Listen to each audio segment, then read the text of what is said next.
Por lo menos creo que esta serie tiene que ver con principios muy básicos que son parte de nuestra cultura, o que no son parte de nuestra cultura, pero tendría que ser parte de nuestra cultura. Creo firmemente que el Señor prospera a aquellos que lo aman con todo el corazón, y creo que encontramos prosperidad en la obediencia.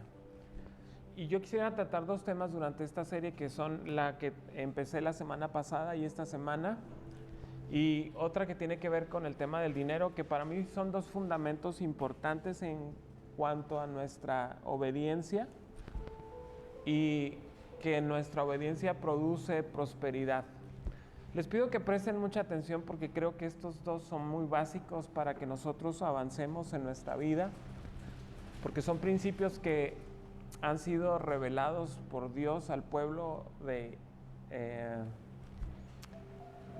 Dios, de los hebreos, y por lo menos para mí son dos cualidades que yo encuentro en hombres de los más ricos en el mundo, que son muy rigurosos en guardar por lo menos estas enseñanzas que estoy compartiendo con ustedes con respecto a la mayordomía. Así que quiero empezar, estén pendientes, nos vamos a ir rápido porque hay mucho que decir el día de hoy.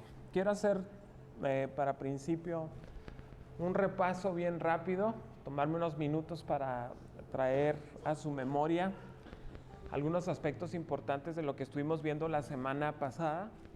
Muy bien. Quiero comenzar diciéndoles que Dios nunca ha estado en contra del trabajo. De hecho, hay aspectos de la enseñanza bíblica que nos muestran lo siguiente. Y quisiera hacerles una pregunta de entrada, hermanos. ¿Cuál fue el primer mandamiento que Dios le dio al hombre? ¿Alguien se recuerda? ¿Alguien se recuerda que me pueda decir rápidamente, en voz alta?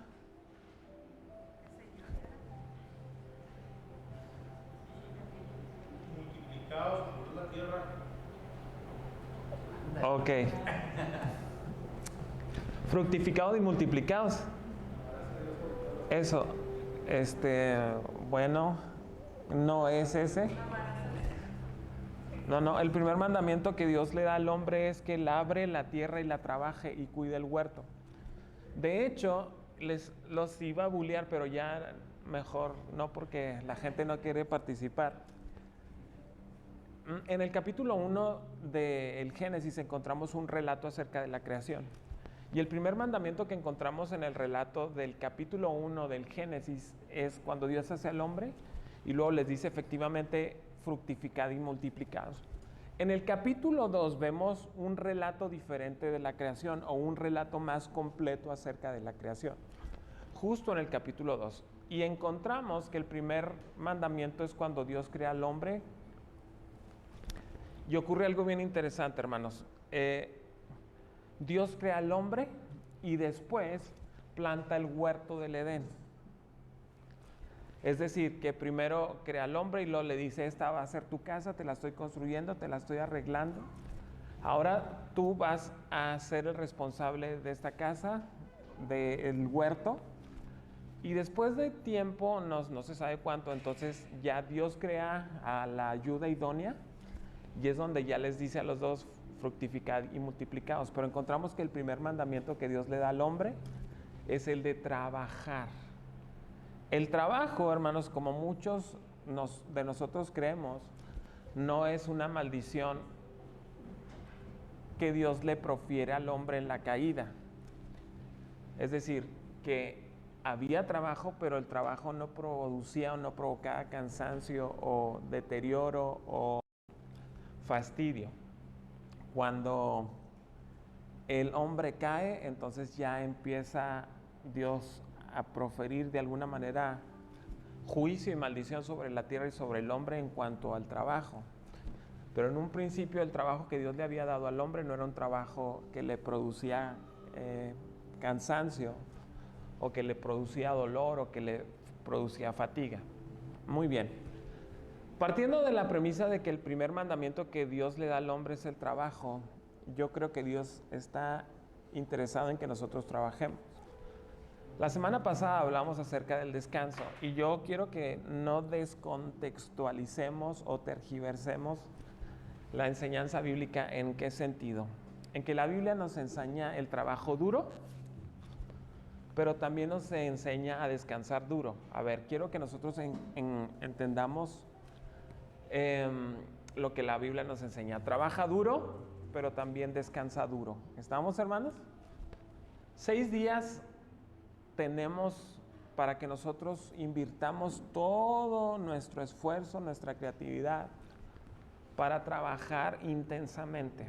Pero recordemos que Dios también nos llama a apartar un día para Él, y ese es el día del reposo, o el día del Sabbat, o el día del Señor, que yo les decía que lo estaremos utilizando durante estas 2 predicaciones, indistintamente acerca de este término. Muy bien. Trabaja duro, descansa duro. Estamos viendo Éxodo capítulo 20 del verso 8 al 11, que esto es parte del repaso que quiero compartir con ustedes. Dice, acuérdate del día de reposo para santificarlo, 6 días trabajarás y harás toda tu obra, mas el 7º día es reposo para Jehová tu Dios, no hagas en él obra alguna, tú, ni tu hijo, ni tu hija, ni tu siervo, ni tu criada, ni tu bestia. No estamos hablando de los esposos, les había dicho en esta parte. Ni tu extranjero que está dentro de tus puertas, porque en 6 días hizo Jehová los cielos y la tierra, el mar y todas las cosas en que ellos hay. Y reposó el 7º día, por tanto Jehová bendijo el día de reposo y lo santificó. Continúo. ¿Qué es el Sabbat o el día de reposo? Se considera un día libre para renovar nuestras energías y hacernos más eficaces en los otros 6 días de la semana. Les decía la semana pasada, algunos suponen que el día del Señor, que es lo que en el Nuevo Testamento es equivalente al sábado o al día de reposo. Por eso les digo que estaremos hablando indistintamente del Sabbat, del día de reposo, del día del Señor. No estaré haciendo diferenciación del término por encontrar el principio bíblico detrás de todo esto. Les decía que el problema de no apartar el día del Señor es que permitimos que nuestro trabajo invada todos los demás aspectos de nuestra vida, llevando el equilibrio que Dios creó para nuestro bien. Y luego les hablaba de aspectos importantes que debemos de tener en consideración durante el día de reposo, el Sabbat o el día del Señor. ¿Me pones la siguiente, Job, porfa? ¿La siguiente? ¿La siguiente? Hablamos de que el día de reposo es para parar del trabajo, de las actividades, descansar, y luego deleitarnos y luego contemplar. Parar, descansar, deleitarnos y contemplar. Son 4 términos que deberíamos de tener presentes durante nuestro descanso en el día que dedicamos al Señor, el Sabbat o el día de reposo. ¿Por qué el Sabbat significa hoy un desafío tan grande? Hablamos de esto. Y teníamos 2 conceptos importantes que tienen que ver con la vergüenza contra la culpa. Les comentaba desde la semana pasada que la culpa tiene que ver con algo que yo hago. Por ejemplo, me pasé un semáforo, quebré algo por equivocación, se me olvidó pagar la luz, cierto problema. Y luego, cierta cosa que hayamos hecho mal. Después viene la vergüenza. La vergüenza tiene que ver con lo que yo soy. Es decir, la culpa de alguna manera es algo que nos perjudica, pero la vergüenza es algo que va más profundamente en la forma en que nosotros interpretamos lo que somos o nuestro propósito. Es decir, en realidad, la vergüenza afecta a nuestra identidad. Les decía que el Sabbat es aterrador para algunos porque no hacer nada productivo nos deja una sensación de vulnerabilidad. Es posible que nos sintamos al descubierto, desnudos ante Dios y ante los demás. El trabajo en exceso, hermanos, esconde esos sentimientos de incapacidad o de indignidad, no solo por los demás, sino también de nosotros mismos. Algunas frases que tal vez comúnmente estemos diciendo alrededor de sentir vergüenza, que tiene que ver con quiénes somos, son estas frases que están en pantalla. Nunca soy lo suficientemente bueno, nunca estoy lo suficientemente seguro, nunca soy lo suficientemente perfecto, nunca soy lo suficientemente extraordinario, nunca soy lo suficientemente exitoso.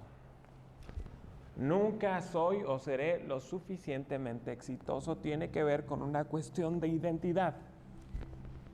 En la forma en que nosotros nos percibimos, es en la forma en que nosotros nos sintamos y es en la forma en que estaremos conduciendo nuestras vidas. Y me puede mucho de pronto ver a hombres y mujeres que se sienten incapaces de sostener correctamente a su familia o se sienten incapaces de brindarles todas las oportunidades que ven en otros a sus familias y que por lo tanto se sienten menos incapaces, que no dan el ancho para sostener a sus familias.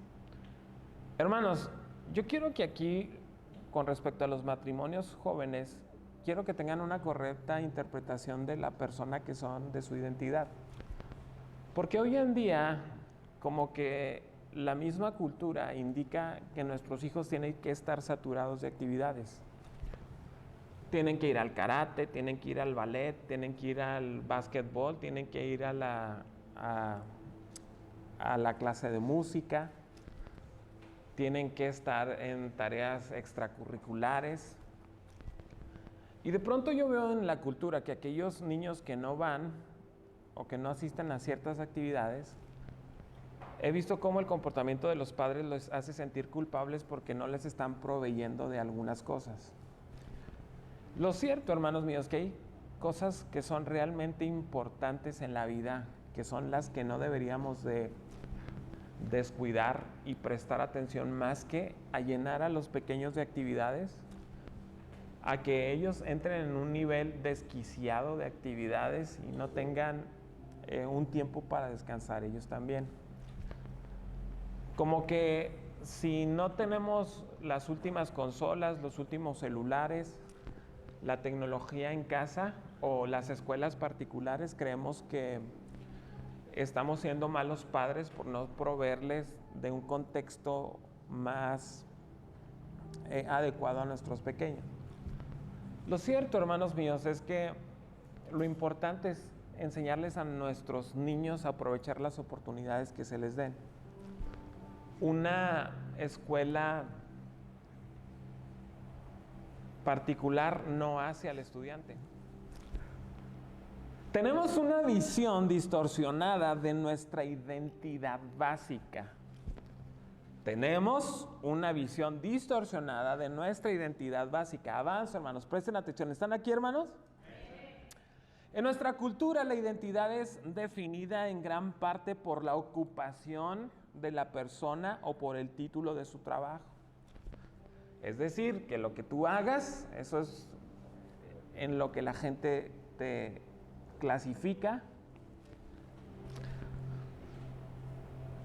Es la forma típica de definirnos a nosotros mismos, en qué trabajamos y la manera en que comprendemos nuestro lugar en el mundo.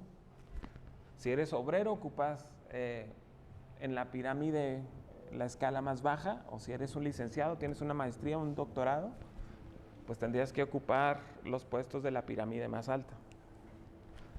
Nos clasificamos y nos valoramos, o clasificamos y valoramos a las personas de acuerdo a lo que hacen, que esto es interesante.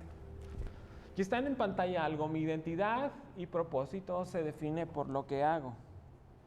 Y aquí yo quiero que nosotros entendamos lo siguiente, que es una cuestión que por lo menos yo tengo una enseñanza muy profunda para compartir con ustedes y espero que presten atención a eso. Desde que yo tenía, ¿cuántos años? Antes de que yo hablara, hermanos, Cuando estaba en la mesa, yo empezaba a jugar con las cucharas y con los vasos. Empezaba a hacer como que eran batería. ¿Cuándo fue la primera batería que me hiciste? 4 años. ¿A quién le creemos? ¿A mi papá o a mi mamá? Bueno, a los dos, 4 años y medio, ¿les parece? Mi papá me hizo una batería con algunas cosas que encontró por ahí. Entonces yo empecé a tocar a la batería por ahí de los 4 años. Para los 6 años, casi 7, yo ya tocaba en la iglesia. Ahora, yo quiero que ustedes sepan que desde mi nacimiento mi identidad se alineaba mucho con la música, ¿sí? Y yo creía que mi propósito estaba ligado a lo que yo hacía. Toda mi vida estaba concentrada en la música, se los digo, o sea, toda mi vida giraba alrededor de la música, absolutamente toda mi vida giraba alrededor de la música. La música era mi pasión, la música me hacía entrar en un estado de flow, lo que lo llaman en Estados Unidos, estar en la zona. Era algo increíble para mí la música. La música me permitió hacer muchas cosas, viajar, visitar estados, ir a otro. Las últimas visitas que yo tenía con el grupo en el que tocaba eran para ir a Sudamérica. En ese entonces todavía Venezuela, y teníamos invitaciones para viajar hasta allá. Nada más les estoy diciendo cuál era la magnitud de mi relación con la música cuanto a mi identidad. Me accidento, hermanos míos, y entonces ahora mi identidad que estaba basada en la música ya no la podía desarrollar, ¿sí? Y lo que yo consideraba mi propósito ahora estaba truncado. Mi pregunta es, hermanos, ahora que yo no podía hacer música, ¿mi identidad y mi propósito se habían terminado?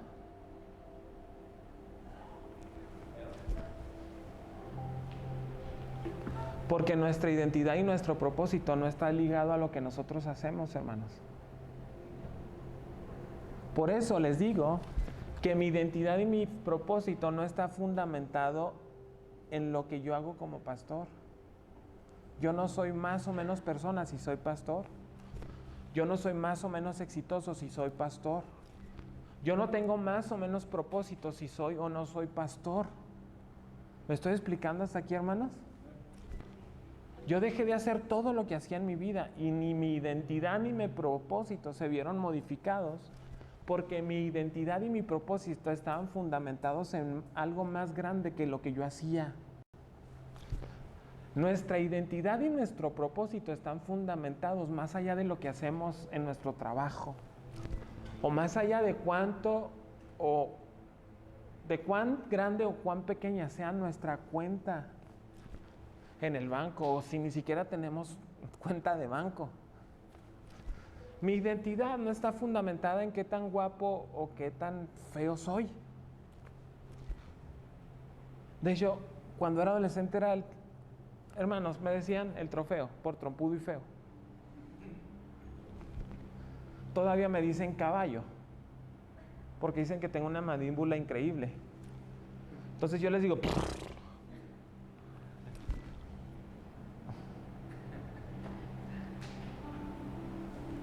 mi identidad no está en función de eso. Enséñenles a sus hijos que su identidad no está en función de lo que el bullying les hace en la escuela. O si están o no están en una escuela particular. En eso no se fundamenta. O si tú trabajas en una institución y eres muy exitoso, o si tú trabajas en un negocio personal, eso no fundamenta quién somos en esencia. ¿Estamos hasta aquí, hermanos? Quiero dejar bien en claro este principio, ¿sí? Para mí es fundamental. Les pregunto lo siguiente. Dime cuál de estos dos sería más estimado en un grupo de pastores jóvenes. un líder de 38 años de edad que ha levantado un gran ministerio internacional en pleno crecimiento, o un pastor retirado de 68 años de edad que ha servido fielmente a su iglesia rural de 75 miembros a lo largo de más de 30 años.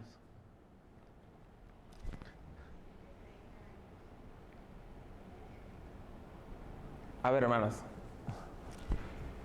Sí, si me sigues el fondito de música, por favor. Sí. Ok. No sé cuántos somos aquí. Ahorita me los cuentan. Mi identidad no está basada en cuánta gente viene a la iglesia. ¿Sí? ¿O no? ¿Están aquí, hermanos? A ver, ¿soy más exitoso si esta iglesia estuviera llena?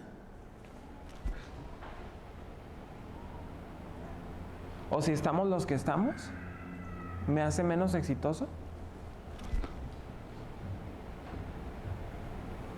A lo mejor para cierto círculo de personas, sí. Pero mi identidad no está basada en esa... No se los digo como alguien conformista.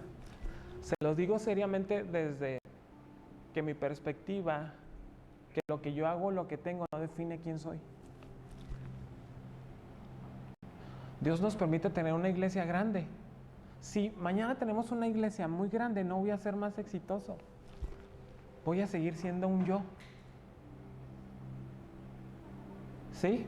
A ver, les voy a decir otra cosa más interesante que he tenido que descubrir, hermanos. Yo no soy más exitoso si estoy parado, estoy en una silla de ruedas.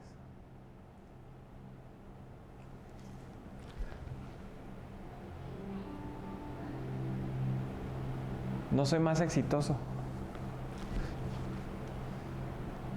Pregúntate tú, ¿serías más exitoso si estuvieras en una silla de ruedas?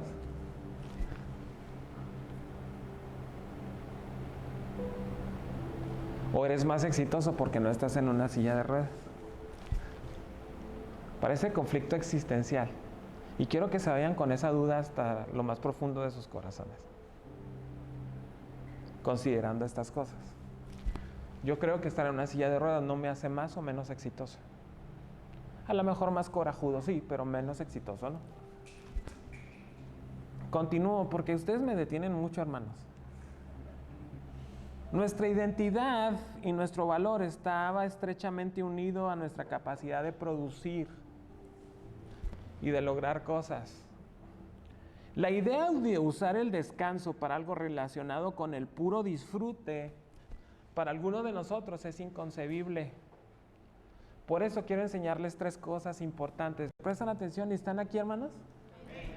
3 cosas importantes que quiero enseñarles con respecto al día de reposo, al día del Señor o del Sabbat esta mañana. Número 1, el Sabbat es, el día de reposo, el día del Señor es una resistencia ante los principados y las potestades.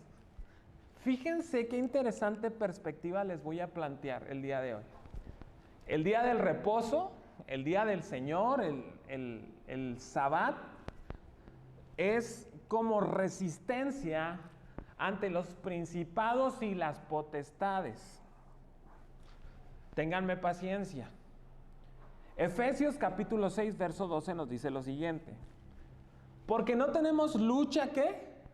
Contra sangre y carne, sino que contra principados, contra potestades, fuerte, contra gobernadores de las tinieblas, contra huestes espirituales de maldad.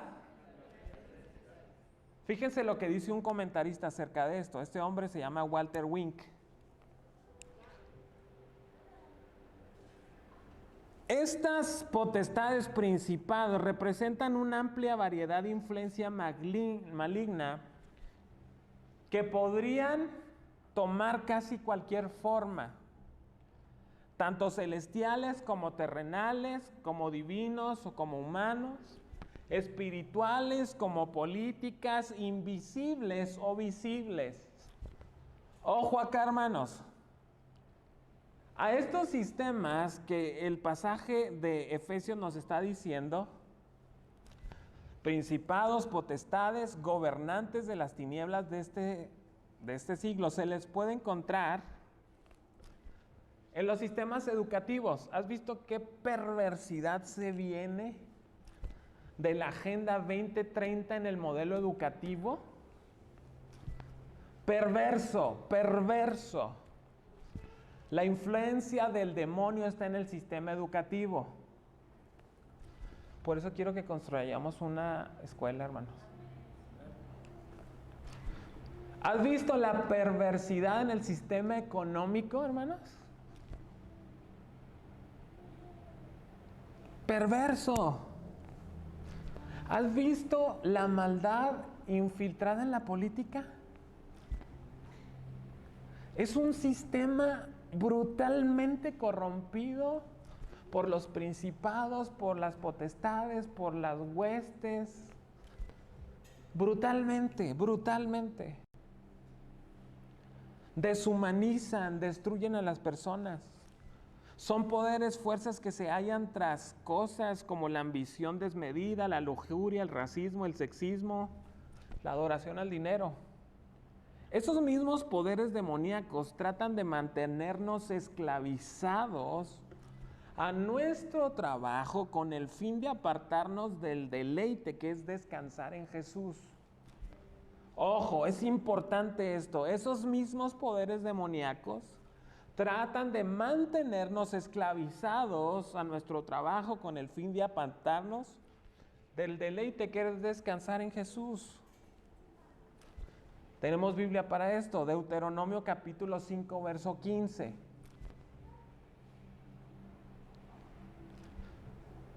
Así que debes recordar que ustedes también fueron, ¿qué?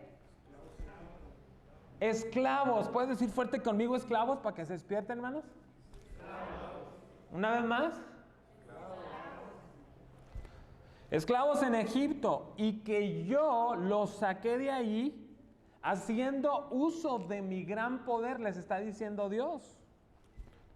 Por eso, ¿qué?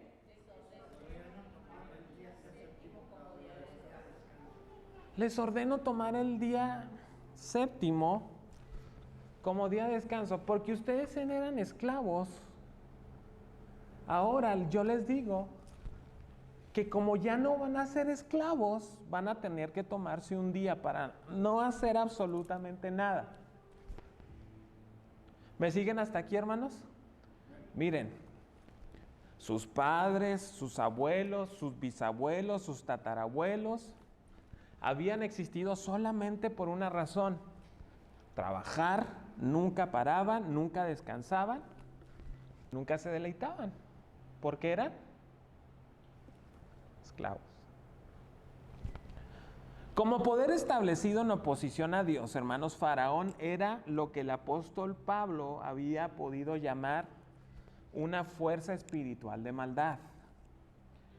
Los faraones eran considerados dioses y eran adorados como tales. Detrás de su gobierno demoníaco había principados y potestades que esclavizaban al pueblo de Dios. Ahora, la opresión del pueblo de Dios por parte de Faraón había sido quebrantada. Y ellos habían recibido una nueva identidad. Ojo acá, habían recibido una nueva identidad. Ya no eran esclavos. Ahora tenían una identidad nueva. Su dignidad y su valor ya no se basaba en lo que hacían.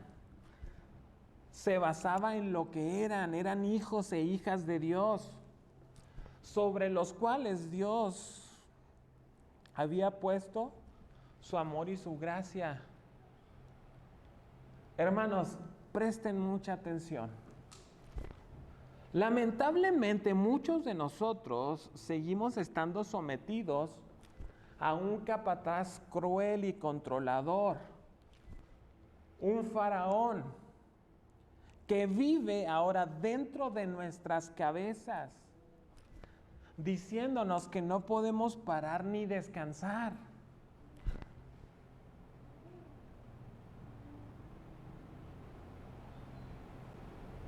Ese faraón ahora vive en nuestra cabeza. Si te tomas un descanso, eres flojo. Si te tomas un descanso el día de hoy, vas a perder dinero. ¿Me siguen hasta aquí, hermanos? La cultura nos encadena diciéndonos que para lo único que valemos es para lograr o producir algo. Y que somos unos fracasados a menos que tengamos mayores logros, a cualquiera que sea el precio. Nos comportamos como otras personas que parecen estar produciendo más, nos comparamos con otras personas que parecen estar produciendo más ladrillos y con más rapidez. Y nos preguntamos, ¿cuál es mi problema? Se los he platicado en otra ocasión, hermanos, y se los vuelvo a comentar a todos ustedes. En cierta ocasión veníamos de una cita médica acá por el periférico. Teníamos la otra camioneta, la Tragaline, la Econoline. Por alguna extraña razón, a las 12 del día, con el solón a todo lo que daba, se le ocurre quedarse tirada en el semáforo. Ahora, hermanos míos, yo no sé qué me preocupa más, si el carro se quede tirado o el estrés que le produce a mi mamá eso. Porque de pronto mi mamá se pone muy mal. Porque los carros de atrás están pite y pite, porque no sabe qué hacer. Como en ese momento se estresa. Ahí estoy yo en el medio del calorón, en el sauna, hermanos, preguntándome por qué Dios permitía eso. Porque si yo era pastor, si yo era bueno, si yo ofrendaba y diezmaba, tenía que estar batallando por mi carro. ¿Alguno de ustedes se ha hecho esa misma pregunta en alguna ocasión? O a lo mejor dices, si yo soy fiel al Señor, ¿por qué ni siquiera tengo carro? Por ese momento, hermanos, pasa a nuestro lado en el semáforo una trocona, hermanos. Una trocona con esos rines, ¿se acuerda que se quedaban parados y seguían dando vueltas? Spinners les dicen, algo así, ¿no? Con el sonidazo a todo lo que daba. De esas veces que uno se mueve así, ¿no?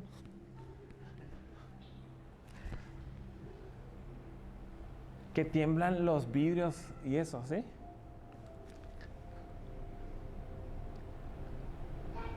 El tipo, es que la escena es bien vívida, hermanos. Se voltea y luego baja baja el vidrio bien polarizado. Y luego de repente lo veo vestido con una camisa Versace. Y luego lo veo con un collar, hermanos, así del tamaño de un rin de oro, así, hasta jorobado iba. Y todavía el degenerado me voltea y se ríe. Y cuando lo veo, hermanos, como 35 kilos de oro en los dientes.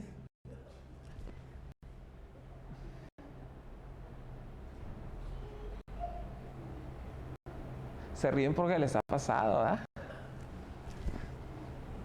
Cuando dices, ¿esa dentadura vale más que mi casa?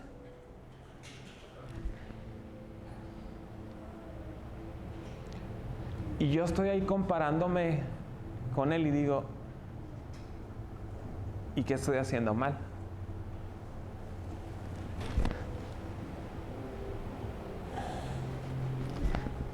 ¿Qué estoy haciendo mal? ¿Qué estoy haciendo mal? ¿Cuál es mi problema? Pues quiero que lo dejen ahí porque vamos a avanzar. Ustedes me detienen mucho, ustedes tienen la culpa. Yo, hermanos míos, compro en una tienda, fíjense qué tan interesante, yo compro en una tienda en Nueva York todas las cosas. Esta iPad la compré ahí, mi computadora la compré ahí y muchas cosas más las compré en Nueva York. Porque es más barato traer las cosas desde Nueva York hasta acá que comprarlas en la tienda del mall. Les voy a leer algo. V&H, que es la tienda donde yo compro, no funciona en el Sabbat, ni en una media docena de días festivos judíos a lo largo del año. Los dueños de esta empresa en Nueva York son judíos, son israelitas. Cierran sus puertas los viernes a la 1 de la tarde y las mantienen cerradas todo el sábado, que es el día de más ventas en toda la semana. Durante el sábado, ojo acá, los clientes pueden entrar al portal de B&H en la web, pueden entrar a la web, pero no pueden hacer pedidos en línea, porque tampoco su página web trabaja en el día de reposo. Recientemente, un cliente le preguntó al director de comunicaciones de B&H cómo era posible que ellos cerraran no solo la tienda de ventas al detalle, sino también el portal de web en un día como el llamado Viernes Negro. ¿Alguien sabe qué es el Viernes Negro? El Black Friday, que es donde se remata la mercancía y hay grandes ventas en los Estados Unidos. La gente se golpea por entrar primero a las tiendas. Ellos dicen, es el viernes, es el día que comienza el día de reposo y nosotros cerramos tienda y web, ¿sí?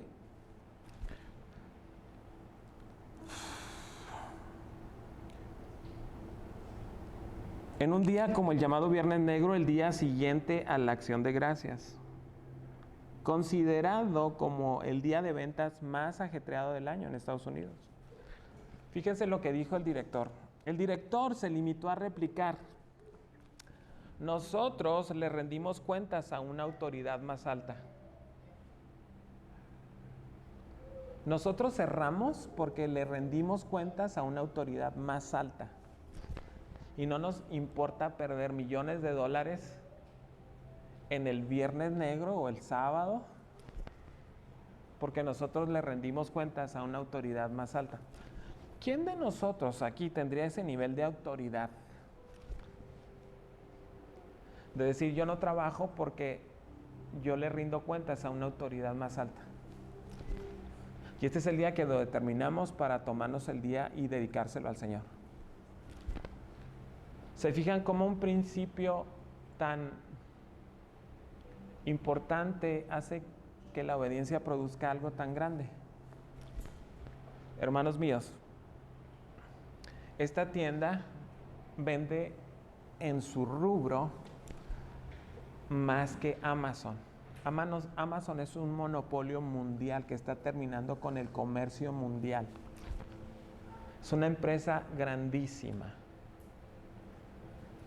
Y esta empresa de B&H es más exitosa por su volumen de ventas en todo lo que tiene que ver con electrónicos que incluso Amazon a nivel mundial, porque ellos guardan el día de reposo. Qué interesante, ¿no? Qué increíblemente interesante. Colosenses capítulo 2, verso 15 nos dice: Dios les quitó el poder a los espíritus que tienen autoridad y por medio de Cristo los humilló delante de todos, al pasearlos como prisioneros en su desfile victorioso. ¿Saben qué hacemos cuando tú y yo nos tomamos y apartamos el día del Señor? Ya no somos esclavos. Nuestra identidad no está ligada a lo que hacemos en nuestro trabajo. Cuando nosotros descansamos, reposamos, apartamos un día para el Señor, estamos haciendo una declaración espiritual de que nosotros le pertenecemos al Señor, de que Dios es nuestro proveedor, es soberano, es rey.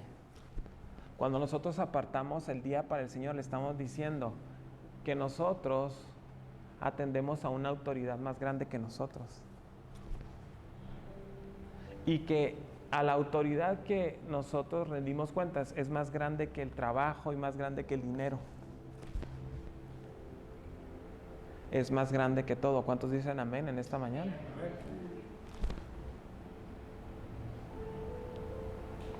Número 2, hermanos.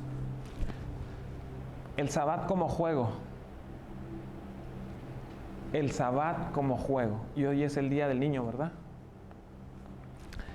El teólogo alemán Jürgen Moltmann, en su libro Teología del Juego, pregunta, ojo acá, ¿por qué creó Dios el universo si Él es un ser libre y suficiente? ¿Por qué creó Dios el universo si Él es un Dios libre y suficiente? Presten mucha atención. ¿Estamos aquí, hermanos? Presten mucha atención. En los Proverbios observamos a Dios jugando cuando hizo el mundo. En los Proverbios vemos a Dios jugando cuando hizo el mundo. Proverbios capítulo 8, versos 23 al 25.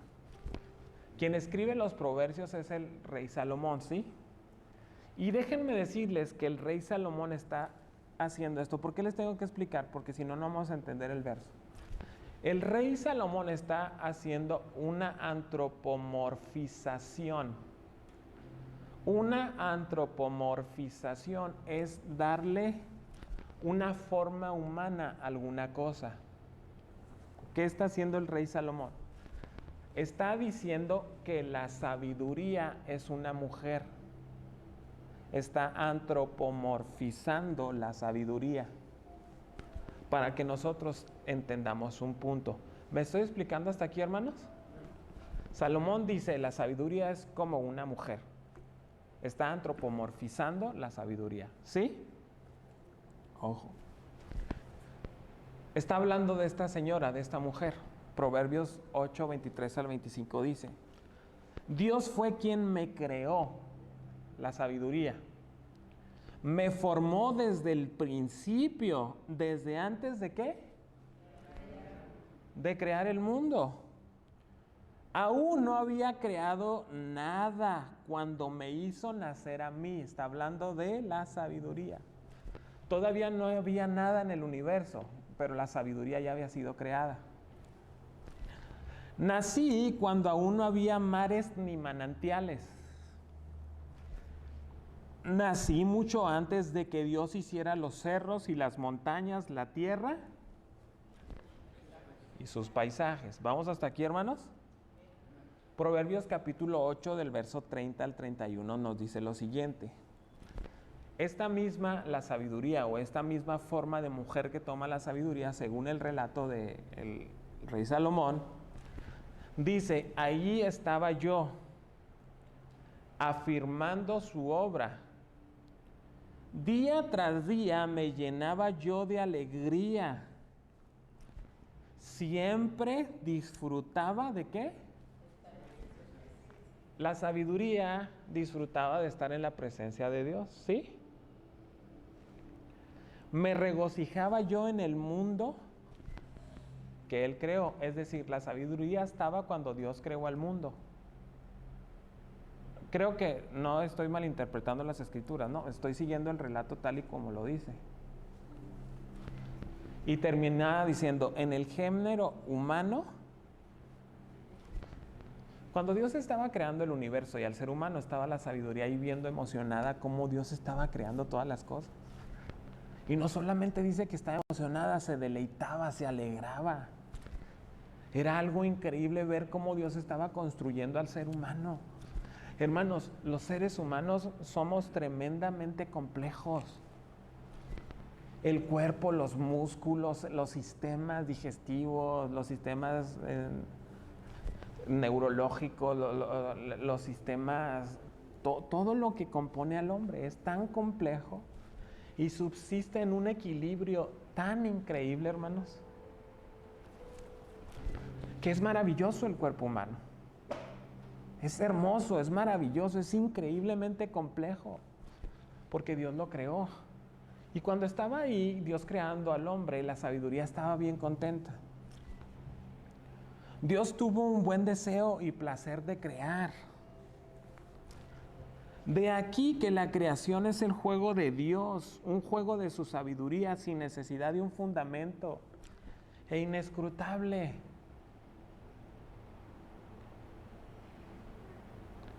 La creación es el ámbito en el cual Dios despliega su gloria. Continúo con el punto porque quiero llegar a algo importante. Dios le informó a Job que cuando creó el mundo, está en Job capítulo 38, verso 7, dice, ¿lo pueden leer junto conmigo? Mientras cantaban,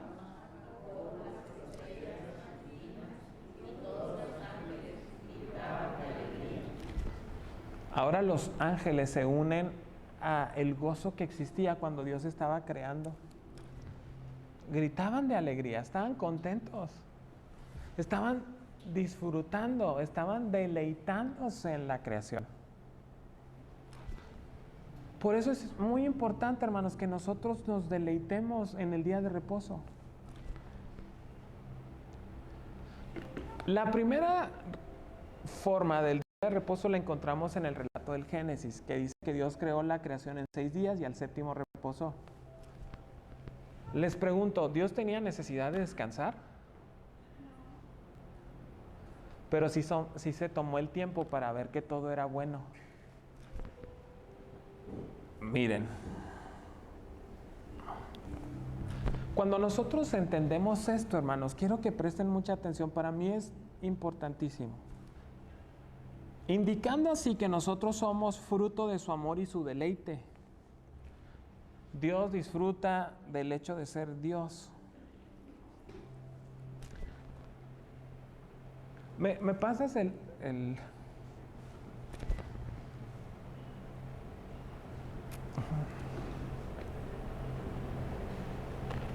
¿Qué es esto, hermanos?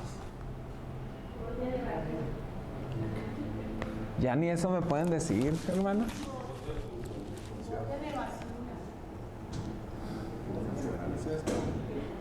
Es un cesto, es un bote de basura. Bueno. Este bote de basura en manos de un niño de 2 años es un gorro.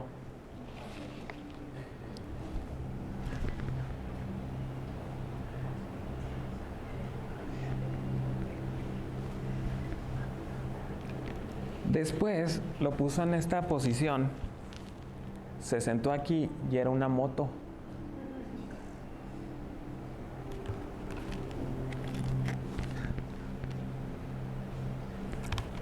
Lo puso así y era un escalón para subirse a mi cama y moverle a mi computadora. Más tarde me fui a bañar y aquí todas las mujeres se van a sentir identificadas con el comentario. ¿Cuántas de ustedes ya perdieron su dignidad en el baño porque sus hijos quieren acompañarlas aún cuando están en el momento más? Te vas al baño y está el niño. ¡Mamá! Pues el condenado Matías se llevó el cesto de basura cuando mi mamá me estaba ayudando a bañar. Y lo volteó y se sentó porque también es un asiento. ¿Sí? Al rato lo traía aquí y era un escudo y se andaba pegando contra todas las paredes. ¿Cuántas cosas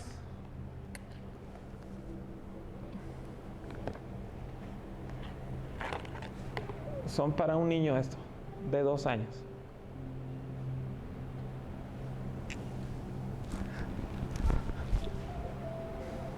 Ahora, presten mucha atención. ¿Están aquí, hermanas? Para mí era algo glorioso. ¿Sabes por qué? Me daba risa verlo. Me daba esa risa que ya no me dejaba respirar.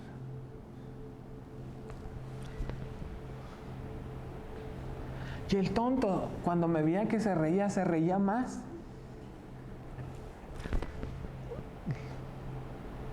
¿Sí? Bueno.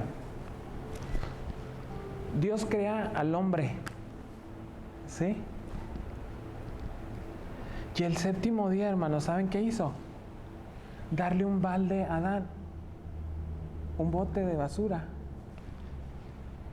Y está riéndose a carcajadas de qué tantas cosas hacía Adán con su bote de basura.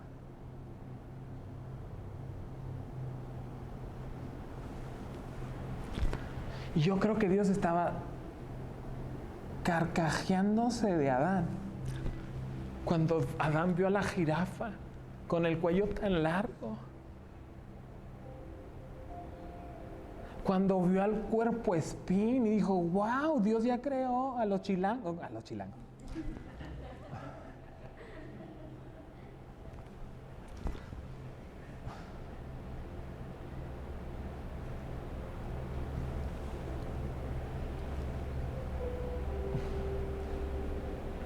¿Me prestan atención, hermanos? Miren, préstenme mucha atención. Yo tengo el orgullo, hermanos, el placer, la bendición, como queramos llamarle, de ser un niño deseado.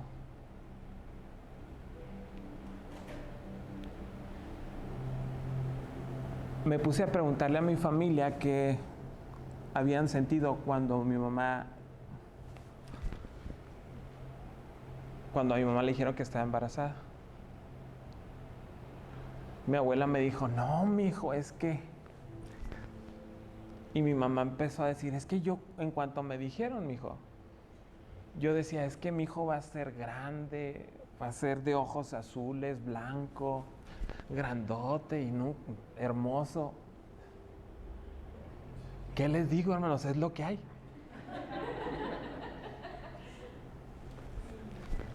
¿Sí o no? Ahora, también hay que tener su cierta medida, hermano, porque todas las mamás piensan que sus hijos son bonitos y no es cierto. Yo aquí a veces presento niños, no voy a decir cuántos ni cuáles, porque ustedes saben que presento muchos. Y yo los veo y digo, qué bonita cobijita le pusieron.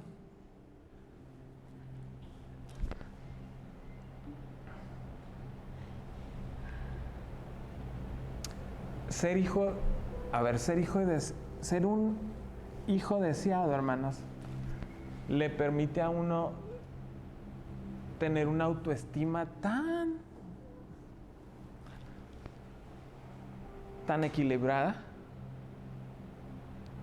Se los digo con todo mi corazón, yo no tengo carencias de amor porque yo sé que yo fui hecho con amor. Ahora, ¿me siguen hasta aquí, hermanos? No todos tienen esa bendición, porque hay algunos que desde que eran pequeños o niños se sintieron indeseados. Sí, pero a mí nada me llena más de alegría que saber que cuando Dios los estaba creando a ustedes estaba la corte celestial, la sabiduría y el Señor tan contentos de que ustedes hubiesen nacido. Ya sea que sus padres o no los hubiesen deseado, para Dios siempre han sido deseados. Para Dios siempre han sido hermosos.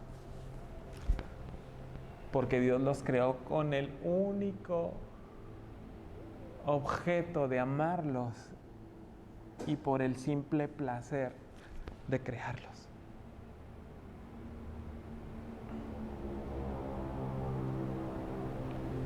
Dios te creó por el solo efecto de su amor. Y cuando tú andas por la vida jugando con tu bote de basura,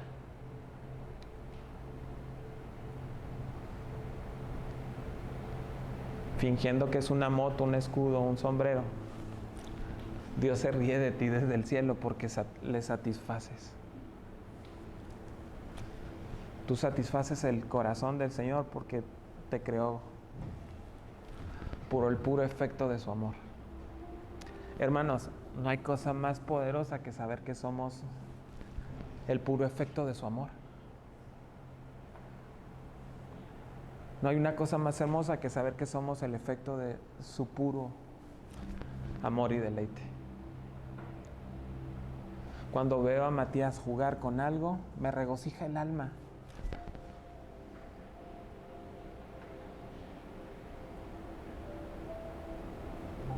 Veo a mi papá jugar con Matías o con Edwin y veo cómo hace cosas que normalmente no haría.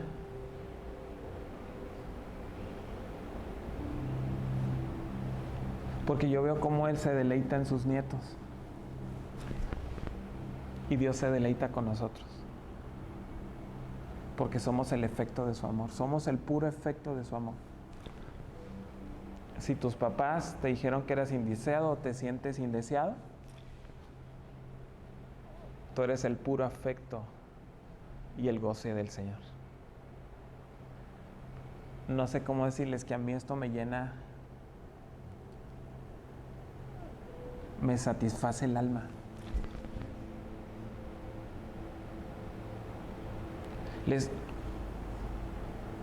A ver, ustedes conocen a mi hijo.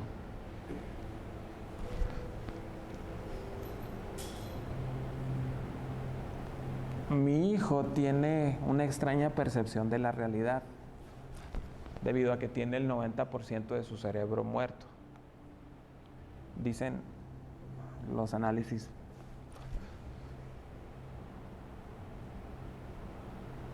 Él no necesita hacer nada para que yo lo ame. Él no necesita hacer nada para que satisfaga mi alma.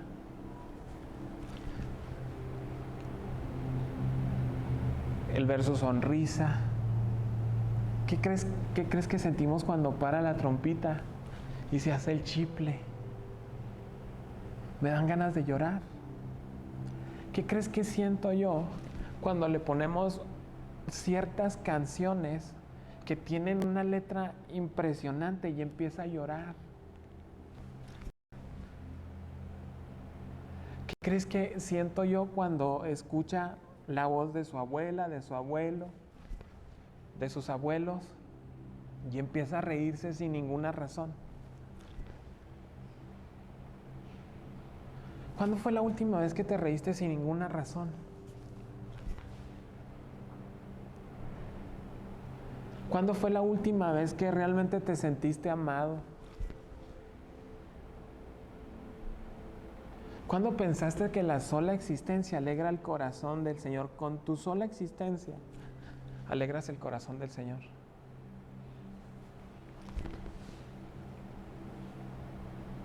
¿Cuándo pensaste que cuando Dios te ve jugando le alegras el corazón?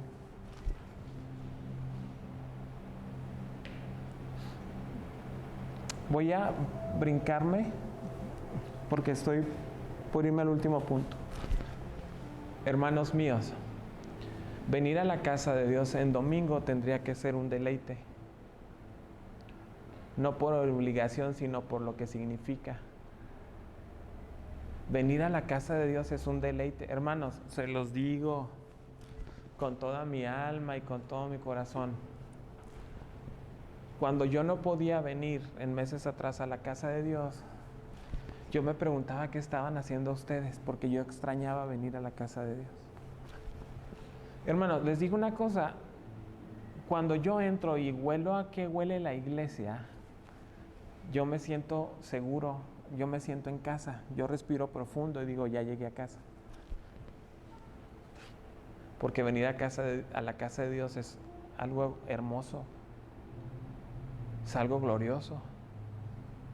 El venir a la casa de Dios y abrazarlos, hermanos, es algo que satisface mi alma.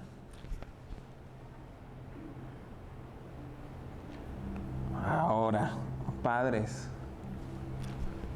jóvenes, y se los dije una vez y se los vuelvo a decir, y quiero que les quede claro. La vida es de significado, ¿verdad? Las cosas no valen por lo que cuestan, sino por lo que significan. Y tengo una predicación que no sé si está en YouTube, pueden ir a verla, que hablo acerca de las improntas. Las improntas son las huellas que han quedado en nuestra mente por el resto de nuestras vidas. Lamentablemente tenemos más improntas negativas que positivas. Les pregunto, hermanos míos, por favor, presten atención a los matrimonios jóvenes más. ¿Qué significa el Día del Señor para los niños? A ver, ¿qué significa el Día del Señor para los niños? ¿Estrés? ¿Pánico? ¿Enojo? ¿Frustración? ¿Desesperación? ¿Los papás vienen peleándose porque se hizo tarde en el carro? ¿Porque se levantaron tarde? ¿Porque desayunaron o no desayunaron? ¿O traen el cornflakes en las narices y las orejas?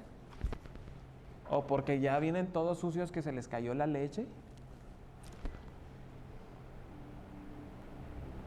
¿Has pensado qué piensan tus hijos acerca de venir a la casa de Dios?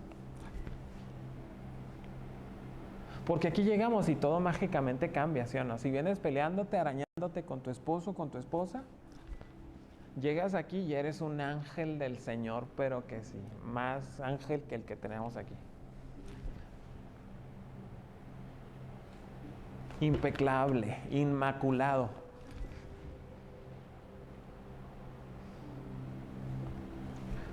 Pero tus hijos saben qué pasó para llegar a la iglesia. Y un día tus hijos no van a querer venir a la iglesia porque para ellos venir a la iglesia es la peor experiencia que pueden tener en toda la semana.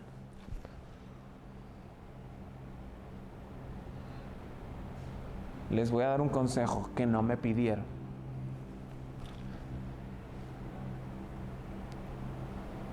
Mis abuelos son o eran, mi abuela todavía vive, líderes de la Iglesia de Dios del Séptimo Día. Ellos sí guardaban el sábado, pero lo guardaban a ultranza, a piedra y lodo. Mi abuela cocinaba todo un día antes. Y para el sábado ya tenían todo listo, porque ellos guardaban que no se muriera un familiar en sábado porque no lo enterrábamos. Así era.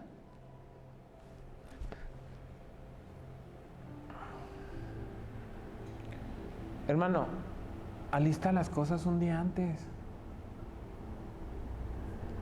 A mí me gusta venir bien bañado y oler rico. Siempre me gusta oler rico. Yo para venir el domingo, hermanos, ya me baño el sábado. Y el domingo me echo mucho perfume para que ustedes crean que yo vengo bañado. Porque para nosotros bañarnos el domingo representaba... ¿Qué representaba? El Apocalipsis.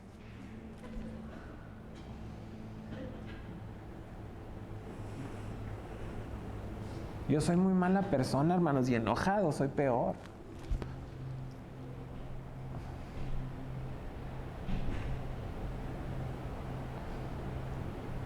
Si ves que está causando un conflicto, venir a la casa de Dios, báñate desde el viernes.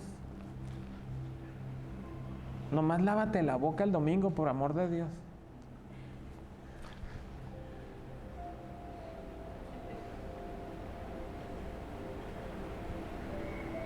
Deja todo preparado para que el domingo esté todo listo y te vengas contento, agradecido con el Señor. Que vengas y digas, ya llegó el domingo, vamos a ir a cantar, vamos a ir a adorar, vamos a escuchar a ese predicador tan guapo que predica tan bonito. Y luego, estoy hablando de Ángel, cuando le toca a él. Pues si toca al pastor, llévate el lonche porque predica bien largo.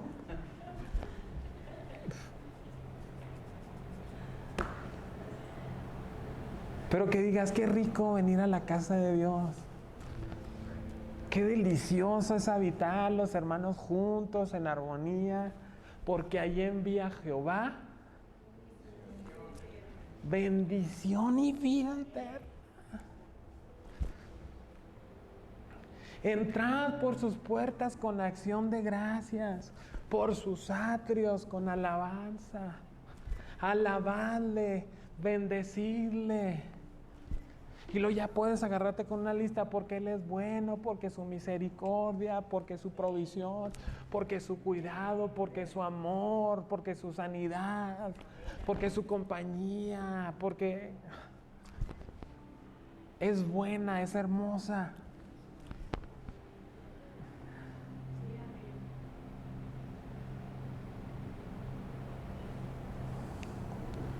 ¿Eso representa para tus hijos venir a la casa de Dios? Entonces a lo mejor no estamos haciendo todas las cosas bien. Pero los resultados no se reflejarán el día de hoy, se reflejarán cuando ellos tomen sus decisiones y ya no quieran venir a la iglesia. Porque en la iglesia, ¿qué crees, hermanos? Hay puros hipócritas.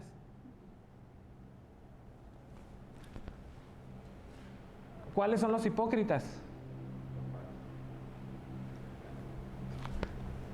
Pues los que en el camino venían matándose y llegaron aquí y eran arcángeles.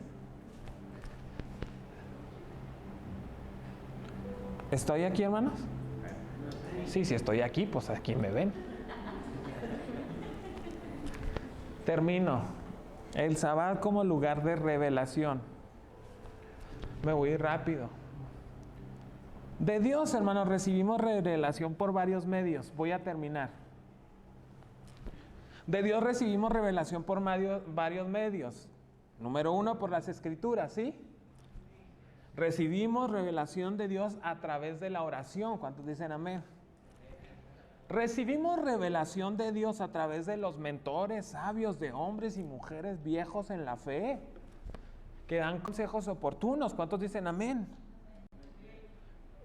Digan amén, hermanos. Engáñenme, no importa.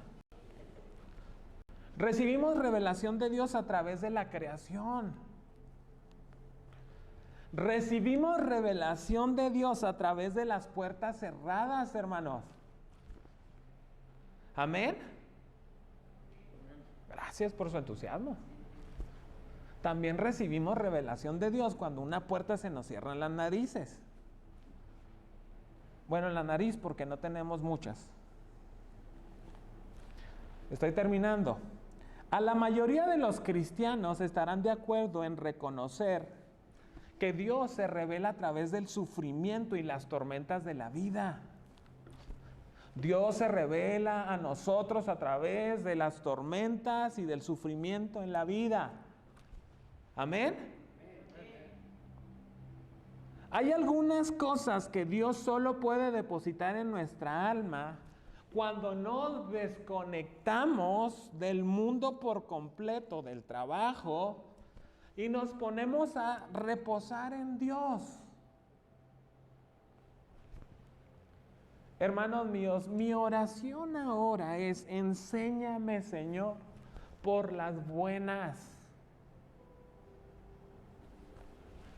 Revélate, Señor, a mí por las buenas. No, Señor, ya no quiero aprender en las tormentas, en los desiertos. Ya no quiero aprender en las enfermedades. Señor, por favor, me voy a tomar un día de mi vida para dedicarlo a ti, lo que tú quieras enseñarme. En ese día, heme aquí, ahí estoy. Esa es mi oración ahora. Pero Dios no te puede enseñar por las buenas si no tienes tiempo. Dios no te puede enseñar por las buenas si no tienes tiempo. Una vez más, Dios no te puede enseñar por las buenas si no tienes tiempo. ¿Estamos? En el Sabbat se nos revela algo de la santidad y la bondad de Dios. En el día de reposo, en el día del Señor, presten mucha atención. Termino con esto. Se nos revela algo importante acerca de la santidad y acerca de la bondad de Dios.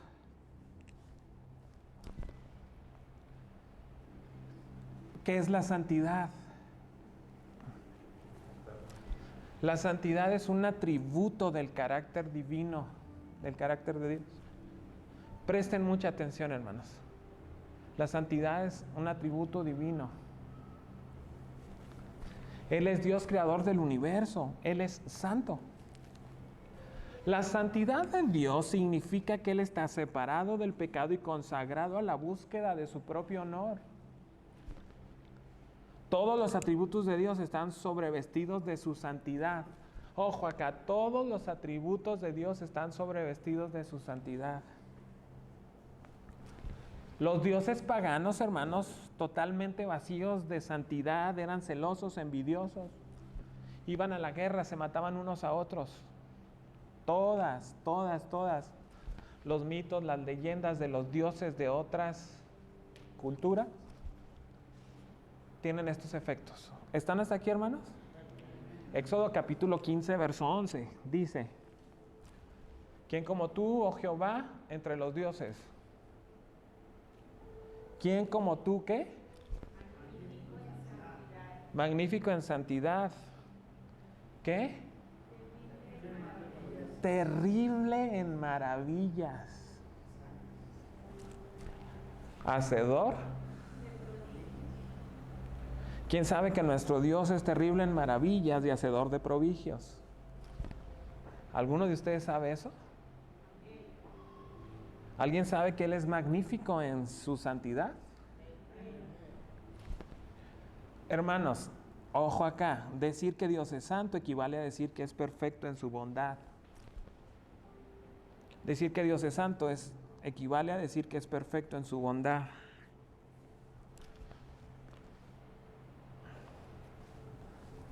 Decir que Dios es santo es que no se retracta su palabra, que Él es fiel a su palabra. ¿Sí? Miren, hermanos, la última revelación que yo recibí de Dios viene de guardar reposo. Se los digo con todo mi corazón. La última vez que creo Dios me habló muy claramente a mi vida fue dejando de hacer todo brutalmente lo que hacía. Mis tareas como pastor, mis tareas como consejero, mis tareas como dueño de un negocio, de mi trabajo, de mis responsabilidades como amigo, de mis responsabilidades como pastor. Viene de tener que parar absolutamente todo. Miren, esta revelación no la recibí en medio del caos, la recibí en medio de la paz, en medio del descanso. No necesariamente de la paz, pero sí del descanso. Ojo acá.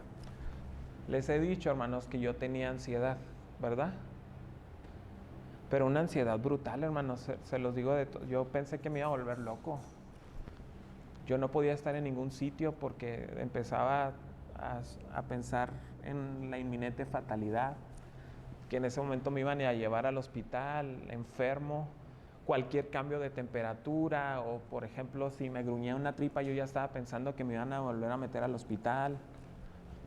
Si tenía un poco de frío y temblaba, yo pensaba que ya tenía fiebre y que me iban a tener que volver a meter al hospital. ¿Sí? ¿Qué revelación recibí de Dios? Que Dios es santo. Eso recibí de parte de Dios. ¿Y qué es para mí que Dios es santo, hermanos? Que en Él no hay sombra de variación. Entonces, en medio del descanso me dice, mira,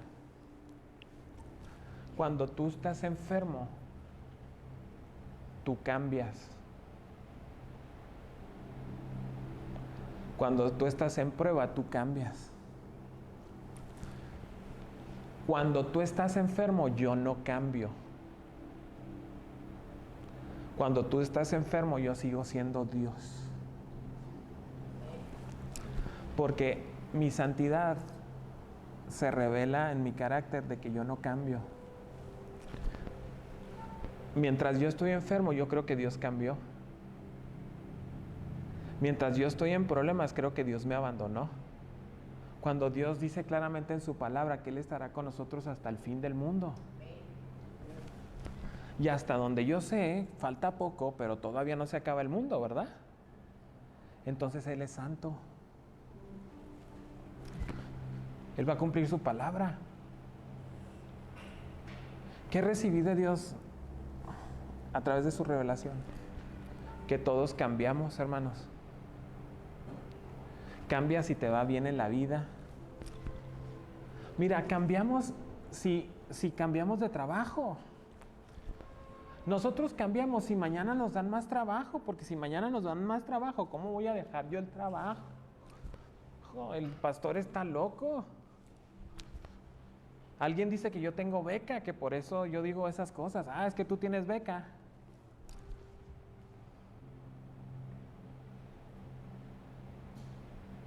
No, lo que te estoy diciendo es que Dios no cambia si tú eres pobre o tú eres rico. Te estoy diciendo que Dios no cambia si tú estás enfermo o estás sano. Te estoy diciendo que Dios no cambia si tú crees que Dios ya no te ama y te abandonó y te olvidó. ¿Sabes qué aprendí? Que aunque yo tuviera ansiedad, Dios no cambiaba.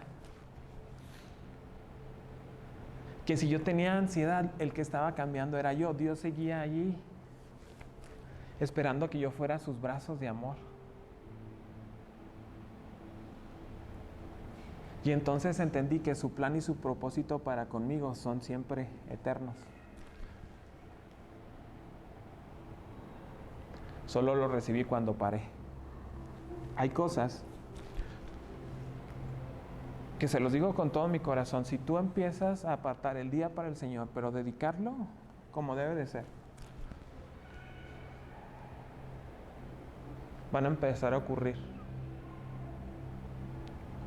Porque Dios es terrible en sus proezas. Es magnífico. Iglesia, aparte el día para el Señor. Si decides apartar el domingo, sal de aquí, vete a comprar algo rico para comer con tu familia.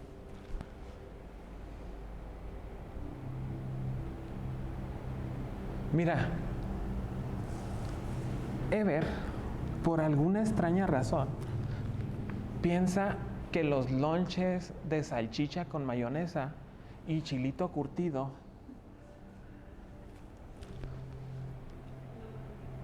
es lo más rico del mundo. A todos los que hemos trabajado en la obra sabemos que efectivamente es algo muy ciertísimo. Porque aunque ustedes no crean, yo he trabajado en la obra. Otro día les platico.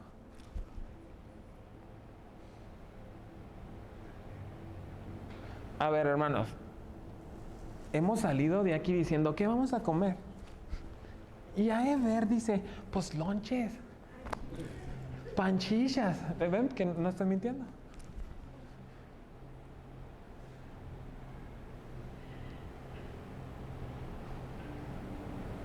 Ahora, hermanos, ¿se trata de lo que comamos o se trata de estar en familia? ¿Se trata de ir a comer al steakhouse? ¿Un tibón de 24,000 pesos? ¿O de comprar una lata de chiles curtidos con mayonesa Heinz?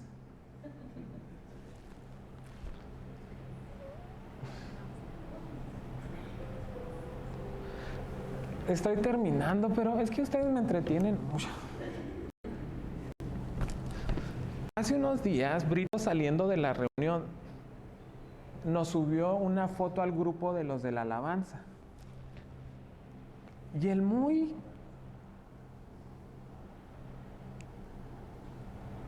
santo del Señor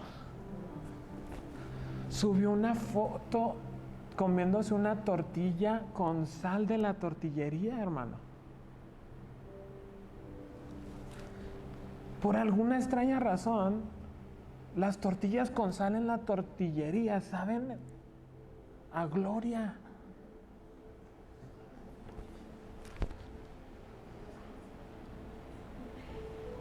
¿te has comido una tortillita así? Que, espérenme, no me la envuelva. Y sacas y le echas.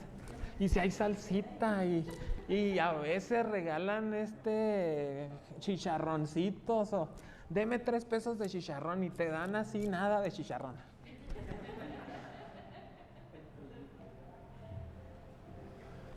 Qué cosa tan impresionante para los sentidos.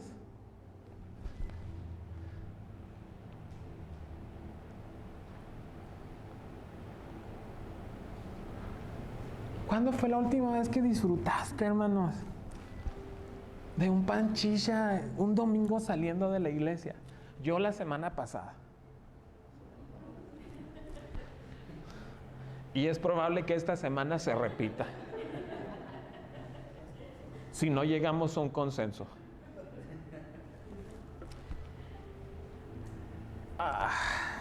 No se trata nunca de dinero. Nunca se ha tratado de dinero. Siempre se ha tratado del disfrute. De disfrutar a tus hijos, de disfrutar a tu esposo, de disfrutar a tu esposa. Terminamos, hermanos.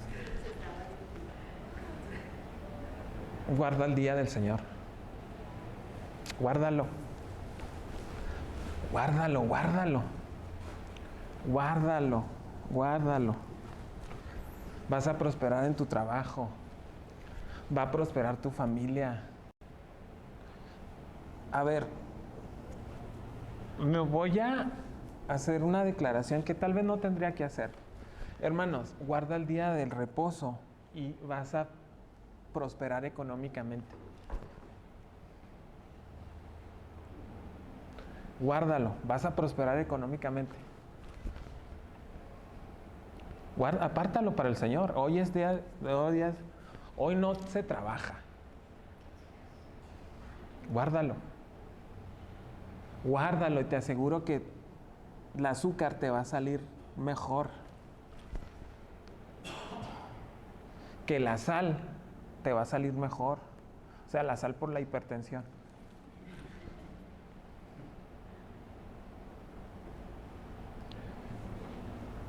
He concluido con este tema, hermanos.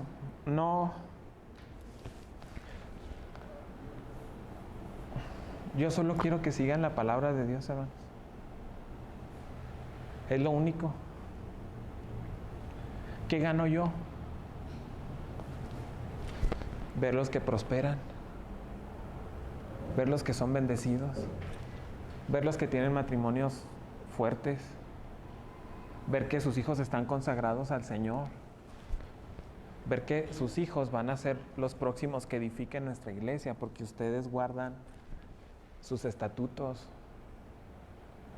ver que te va a ir bien en la vida. Lo único que tienes que hacer es obedecer. Te lo digo de mi corazón, es obedecer.